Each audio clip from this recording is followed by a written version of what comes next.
তো নভেম্বর মাসের প্রায় শেষের দিকে চলে আসছি আমরা। তো এই মুহূর্তে স্ট্রবেরি গাছের কি করবেন দেখাই চলেন।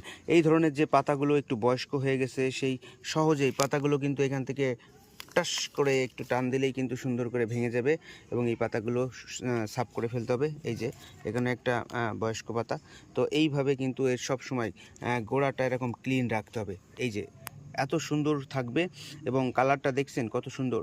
তো স্ট্রবেরি গাছ ভালো রাখতে হলে অবশ্যই নিয়মিত আপনাকে যেটা করতে হবে 7 দিন বা 10 দিন পর পর একটু ছত্রাকনাশক ব্যবহার করতে হবে। যারা এটা চান না তাদেরকে বলবো একটু হলুদ গুঁড়া মানে 1 চামচ হলুদ গুঁড়া, হ্যাঁ 1 চামচ ডিটারজেন্ট যেটা হলো লিকুইড ডিটারজেন্ট এবং সাথে আছে মরিচ গুঁড়া দিবেন 1 চামচ।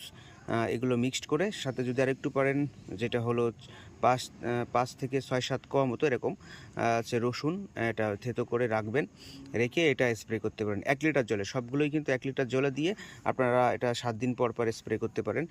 আর যারা চাচ্ছেন যে জৈবভাবে না, এটা হচ্ছে রাসায়নিকভাবে মানে যেটা দোকানেই কিনতে পাওয়া যায় বিভিন্ন ধরনের ফাঙ্গিসাইড, সেটা সেখান থেকে একটা নিয়ে নেবেন এবং ওখানে লেখা থাকবে, অথবা ওই কীটনাশকের দোকানদারের কাছ থেকে অবশ্যই জেনে নেবেন যে পার লিটারে কতটুকু স্প্রে করতে হবে। এইটাই শুধু হচ্ছে স্ট্রবেরি গাছের জন্য করণীয়। এবং সাথে আপনি যেটা করবেন যে 1 সপ্তাহ পর পর মাটিতে কিছু খাবার দিবেন, সেটা হচ্ছে জৈব সার দিবেন। তো কি কি খাবার দিতে হয় অবশ্যই আমি বলবো এরপরে।